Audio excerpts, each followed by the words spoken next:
Another thing that most people don't do at home is make their own pizza dough. We're all used to going and buying pizza bases, but you can make your own so easily with this machine. So we've just got some flour and it's got some yeast already in it. And we'll just pulse it to combine it. And then you can just start pouring in water. This is with our dough blade. And what will happen is the ingredients will slowly combine as it pulls together into a ball. Really, this is the acid test of a food processor because the stability of the unit is really important. The forces of actually pulling this dough ball around inside the bowl are really huge. And this blade is a plastic blade, so it doesn't cut the dough, it stretches it. So that's 1 minute 30. So you can see it's just a beautiful big dough ball. It's very stretchy. So all you need to do is just tuck it under, sit that in a bowl, and that'll double in size over the next hour.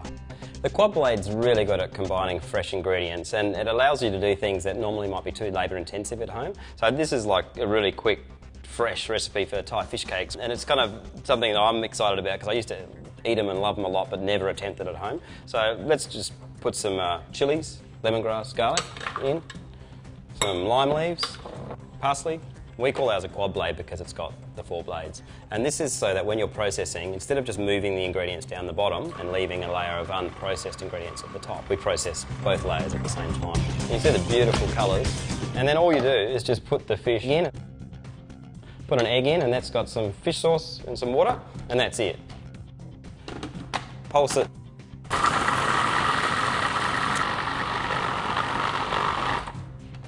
Done.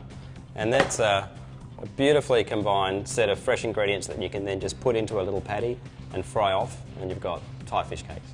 Because we've got all this strength in our system, we can do a large potato and chip large potatoes. A lot of food processors we tested can't do this. One of them in particular we tested, the disc broke.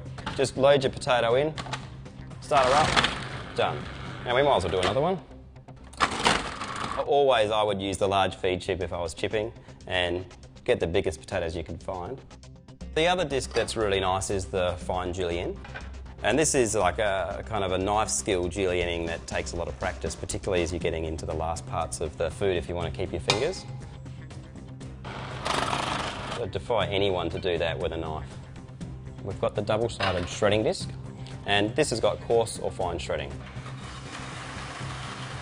This is really good for kids' school lunches and things like that. We also provide a mini bowl, and this has got the same design logic as the main bowl. It's got vertical sides, which is actually unique, and it then flares out to the main feed tube, so you can still put things in the feed tube using the mini bowl. Got the mini blade here that drops in.